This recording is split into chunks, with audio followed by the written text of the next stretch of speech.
se tudo pode acontecer, pode ser que numa redação se confunda uma pessoa aparentemente anónima com o líder parlamentar do PSD e já agora, como somos simpáticos, pôr essa pessoa deitada de calções ao lado de estrelas de televisão e dar-lhe o nome errado. Luís Montenegro foi identificado como namorado de 2, 3, 4, 5 pessoas pela revista Nova Gente.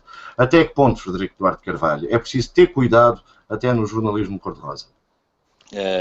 De facto, foi algo que nunca deveria ter acontecido. Como é possível que quer dizer, confundir duas pessoas fisicamente semelhantes? Toda a gente pode fazer isso. Agora, jornalistas que vão fazer uma reportagem de capa e que têm as fotografias de uma pessoa num acto contraditório ou alegadamente contraditório com a sua vida pessoal conhecida, ou seja, neste caso, um líder do grupo parlamentar do PSD, Luís Montenegro, casado, que estaria supostamente vendo as fotografias na praia, acompanhado por uma estrela de televisão, Isabel Figueiras, quer dizer, no mínimo, um telefonema, olha, tem algum comentário? Isso não foi feito. Porque se tivesse feito, ele dizia, não sou eu. Vejam bem, não sou eu. E não era. E isso foi capa. E pior ainda, a capa acho que a revista ainda continua na rua. Portanto, nem sequer foi recolhida. Fizeram um pedido de desculpas na internet, mas a pessoa normal está ali ainda com a revista. Quer dizer, imagina a indemnização brutal que o líder do PSD pode pedir à empresa que lançou aquela mentira na capa. Quer dizer, porquê? Porque não fez jornalismo, porque não fizeram um telefonema. Bem, este caso é gravíssimo e é sobretudo grave. Eu concordo com o Frederico, quer dizer, espero que o Luís Montenegro peça uma bruta indemnização, porque é o mínimo que ele deve fazer, não é?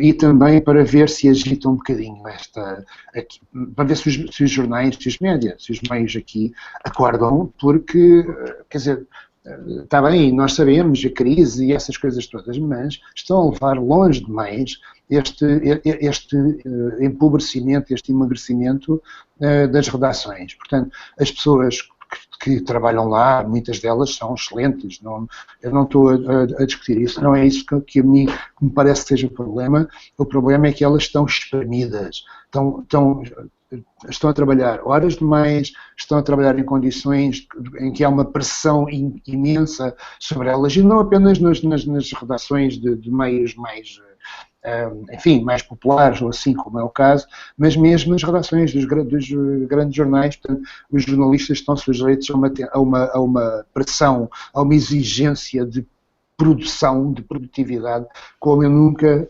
vi em 30 e tal anos de jornalismo, e já vi muita coisa, e já passei épocas em que tínhamos que ter 3 empregos para sobreviver e isso tudo, mas nunca vi um grau de exigência tão grande. É evidente que este tipo de pressão que se exerce no local de trabalho leva a que os jornalistas tenham que ser mais descuidados. E depois há outra coisa, não é? É que antigamente havia dentro das redações mecanismos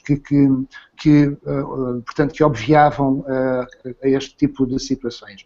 Havia, e vocês sabem disso, por exemplo, na tal e qual, havia os advogados, não é? Portanto, que eram consultados para ver até que ponto é que as coisas que eram escritas, enfim, podiam ou não acarretar problemas. Havia copydesks, portanto, revisores, pessoas que faziam uma revisão e que chamavam a atenção. Não era só a revisão do português, faziam, portanto, algum fact-checking até, não é? Portanto, daquilo que estava publicado ou daquilo que ia ser publicado. Portanto, tudo isso, toda essa erosão que se deu dentro das relações conduz a episódios como este. Três coisinhas simples. A ideia de que Luís Montenegro alguma vez pudesse no universo namorar a Rita Figueiras, não é a Rita, mas Isabel Figueiras. É uma ideia que me diz. E acho que Luís Montenegro, se retirar de si o moralismo e até alguma ética, pode ficar contente com a ideia. Portanto, isto é um elogio A mulher dele é que não achou muita piada, João Vasco. Sim, mas isto é um elogio da nova gente à capacidade sedutiva de Luís Montenegro, que eu sinceramente não tinha imaginado. Portanto, há aqui um campo novo que se abre, porque eu a seguir estou a ver, obviamente, Marcos Mendes a sacar a Cláudia Vieira, e tudo isso me parece muito positivo. Do ponto de vista de jornalismo, vocês já disseram o que tinham a dizer e eu estou de acordo convosco. Mas há aqui outra coisa muito mais interessante para mim, que é as estrelas na Flama, na Nova Gente, nas revistas populares, eram as estrelas do cancionetismo, do nacional cancionetismo. E eu considero que continuam a ser. O que é engraçado é que agora o nacional cancionetismo também é representado pela política e pelos políticos. O que também tem a sua graça. Eles estão ao nível, de facto, do nacional cancionetismo, que interessava há 30 anos se o líder parlamentar do PSD andasse com uma corista do Parque Mayer. Interessava-nos pouco, até a sociedade mais ou menos machista achava isso curioso. Neste momento, o Luís Montenegro, ou outro qualquer, ao vitrar-se essa hipótese, eu estou a falar só da mensagem pública, não, é óbvio que o senhor não tem nada a ver com este tipo de notícia e já foi tudo desmentido. Mas prestaram-se todos a isto quando começaram a abrir as casas. Quando começaram a combinar paparazzos com estas revistas, isto é, muitas fotos que nós vemos de Carlos não sei o quê, apanhado a sair das unhas de gel, é combinado com a estrela. A Ágata foi visitar uma prima no hospital. Isto estava combinado com a Ágata. São umas fotos assim farruscas, mas isto estava combinado. O paparazzo, em Portugal e no mundo, mas em Portugal, começou combinando-se paparazzos, porque era uma forma de mostrar como se fosse às escondidas, e isto pensava-se dar muito mais poder ao leitor, porque o leitor estava no sítio certo para vigiar aquele que era o seu ídolo. A destruição da imprensa cor-de-rosa faz-se também quando as manchetes da imprensa cor-de-rosa deixam de ser sobre felicidade, não é? A rainha Cristina de Espanha teve 2 filhos, ou a princesa do Mónaco deu beijos às criancinhas, e passaram a ser capas que têm, e vocês reparem nisto, desgraça, traição, sofrimento. A mensagem passou a ser negativa. De antes vendiam o sonho. Agora vendem um empowerment do próprio leitor. E isto revela muito sobre a sociedade. Portanto, os nacional-cancionetistas passaram a ser também os políticos e a desgraça passou a fazer parte do léxico das revistas cor-de-rosa, que já não deviam ter este nome porque passam a ser negras, Frederico. Eu só discordo aí de uma coisa factual. O próprio antes do 25 de Abril, já a revista Flama visitava a casa do Marcelo Caetano. Sim, é verdade. Isso é verdade. Com fotografias dele, com a família e tudo. Depois podes mostrar enquanto eu estou a falar. Portanto, agora, o concordo é na questão das desgraças. Antes mostravam bonito as casas e beautiful people e toda a gente era feliz e contente e de vez em quando havia umas chatices, mas pronto, era para resolver. Depois é isso muito bem que fazes notar os paparazzos combinados, que é daquelas coisas da mentira sobre a mentira, quer dizer, do género. Bom, mas ter uma fotografia boa. Não, a gente quer a fotografia desfocada, que vai parecer que foi proibida. Está bem, pronto. Só é mentira dentro da mentira, portanto, nesse sentido todo. Eu, como pegando uma coisa que o Paulo Querido disse, no tal e qual que nós tínhamos os advogados e que faziam as coisas, é verdade. Eu fui protagonista, como jornalista, de uma das minhas, digamos, grandes reportagens que eu fiz. É um misto entre o nacional-cancionetismo e a política, precisamente. Ou seja, eu fui enviado à última da hora, assim, no espaço de horas, para a República Dominicana, à procura, onde fiquei um fim de semana muito bom na praia, para na segunda-feira ir a um cartório buscar um papel que provava o casamento entre a Bárbara Guimarães e o Pedro Miguel Ramos, que impedia o casamento da Bárbara Guimarães com o Carrilho, o ex-ministro da Cultura, Manuel Maria Carrilho. Bom, aquilo que eu achava que ia ser fácil ter o papel e que tornou-se um bocado mais difícil porque eu descobri um crime, que foi alguém foi à República Dominicana e cortou uma folha onde estava provado esse casamento. Foi graças, sobretudo, a uma revista social 10 anos depois, agora, quando Bárbara Guimarães e Manuel Maria Carrilho se divorciaram, da forma também pública que se viu e com algumas, mas isso aí dava outro programa, mas foi uma revista do Social, da Cor-de-Rosa, que numa entrevista a Manuel Maria Carrilho, ele, o ex-ministro da Cultura, diz que a sua mulher é que cometeu esse crime na República Dominicana. E isto passou incólume, ninguém veio aqui comentar, nem nada desse género. Portanto, é mais um pequeno caso. E, portanto, isto faz com que a nossa vida seja uma telenovela mexicana, com devida vénia às boas telenovelas mexicanas. Paulo, já estiveste na República Dominicana, não? Não, eu também nunca, e também acho que nunca publiquei no Tal e Qual, mas eu sobre este assunto, enfim, tenho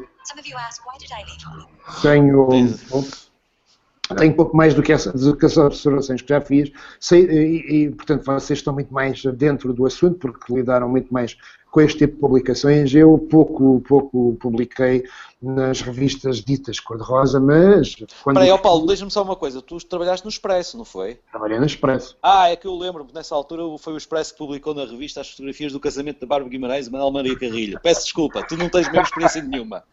Vai, continua. Mas não, eu não participei nesse... Está bem, eu sou cúmplice, eu não estava lá e tal e coisa. Não participei dessa reportagem, mas uma vez vendi um trabalho para a Nova Gente. Vendi e foi, talvez tenha sido mesmo até hoje, o trabalho que eu vendi melhor, portanto, em que eu faturei mais dinheiro. Foram 3 fotografias do Paulo Futre, que se tinha acabado de mudar para Madrid, portanto, tinha acabado de se transferir para Madrid. Ninguém sabia onde é que o Paulo Futre estava, e eu descobri onde é que o Paulo Futre estava no Algarve, e eu conheço relativamente bem o Algarve, nasci lá, e fui o primeiro jornalista a fotografá-lo, e vendi 3 ou 4 slides à Nova Gente, tirados assim a correr, não é? Porque, pronto, eu tinha alguma relação, de alguma amizade, de alguma camaradagem com o Paulo Futre, porque fazia muitos jogos em que ele participava. Eu era, na altura, um jovem jornalista de desporto, e ele facultou-me, portanto, o acesso à mansão onde estavam, e pronto, a verdade é que foram as fotografias mais bem pagas da minha vida. Portanto, eu sei que isto é só para dizer que eu sei que este jornalismo dos paparazzi movimenta muito, portanto, paga, em geral, pagava, não sei se ainda paga bem, e portanto ele tem... Às vezes parece que ele não tem responsabilidade porque trata estes assuntos assim mas no teu caso, Paulo... Mas a verdade é que tem uma grande responsabilidade. Exato, mas no teu caso, Paulo, muito rapidamente, era mesmo Paulo Futre, não era um líder político parecido com o Paulo Futre que tinha o cabelo comprido, era mesmo Paulo Futre. Era mesmo Paulo Futre, pronto, e havia uma justificação plena, cabal, para as fotografias, não é? Ele tinha acabado de se transferir para Madrid, foi para o Atlético, e ninguém sabia onde é que ele estava. Portanto, naquela altura ainda não havia, portanto, os jornais ainda não mandavam equipas de reportagem para o Algarve durante o verão. Era um furo jornalístico mesmo. Pronto. Eu considero que a imprensa cor-de-rosa é fundamental em qualquer sociedade, ou a imprensa amarela, como dizem os espanhóis. Ou os tabloides, como dizem os ingleses. Considero que é fundamental, porque servem para entreter. E o jornalismo tem as 3 funções, não é? Formar, informar e divertir. E a imprensa cor-de-rosa tem o seu papel, por isso deve ser muito exigente. O Zé Rocha Vieira, falámos do Tal e Qual, sim. O Zé Rocha Vieira ou o Jorge Moraes diziam, e bem, que é muito mais difícil fazer um bom tabloide, do que fazer um jornal de informação generalista. Eu colaborei com Tal e Qual, trabalhei no 24 Horas e trabalhei na Nova Gente. Conheço estas casas que foram estandartes da imprensa cor-de-rosa, não o 24 em que eu comecei a trabalhar, mas o 24 do Pedro Tadeu e acima de tudo do Orlando Paes, do Alexandre Paes. E eu acho que são fundamentais, e é fundamental existir a imprensa cor-de-rosa porque ela entretém. Por isso é exigível maior rigor. E o que o Frederico disse na abertura desta nossa pequena conversa é essencial. Um telefonema não custa. Tenho simpatia pessoal pelo atual diretor da Nova Gente, tenho simpatia pessoal pelo diretor-geral de publicações, Carlos Ventura Martins, e temo que por um erro absolutamente grosseiro, quer um quer outro, que têm desenvolvido o trabalho que podem, possam vir a perder alguma credibilidade. Eu espero que não, porque são pessoas essencialmente rigorosas, sérias e que fazem um trabalho essencial. podiam ter feito, só para terminar, podiam ter feito uma coisa que ficava-lhes muito bem, era recolhiam a revista e publicavam na segunda-feira com uma capa, a mesma história, mas contada toda exatamente como era, evitavam, pelo menos, se calhar, uma indemnização milionária de que, de facto, uma revista, se calhar, ainda está na rua. É verdade, Frederico Duarte Carvalho, mas estamos a esquecer do fator Jacques Rodrigues, o grande empresário da imprensa cor-de-rosa em Portugal, e cabe-lhe a ele depois a decisão de tirar a revista ou não. A justiça será soberana. Notas finais, Frederico. A nota final é que eu não deixarei de acompanhar as revistas do social, principalmente quando for ao cabeleireiro. É uma forma sempre de ficar muito bem informado sobre algumas coisas que não vêm nos outros jornais. A questão é depois correlacionar e desde que haja jornalismo. Já que estamos a falar de jornalismo leve, eu vou ficar atento à venda do Castelo Fortaleza do Conde Drácula. O Castelo de Drácula está à venda. Se alguém tiver 58 milhões de euros, faça favor. É uma boa proposta, mas não para levar para o cabeleireiro, como dizia o Frederico Duarte Carvalho. Eu, muito sinceramente, perante o verão que está à porta, estou preocupado com a vigilância das praias. Devemos estar aí a ter as bandeiras azuis e as amarelas e essas coisas todas. O ano passado houve problemas graves na vigilância das praias. Gostava de saber de Miguel Macedo o que é que ele vai fazer sobre o Instituto de Socorros a Náufragos e se há ou não banheiros e banheiras. Banheiras parece mal. Isto se Miguel Macedo, desculpa lá, só se Miguel Macedo não for para o Comissário Europeu.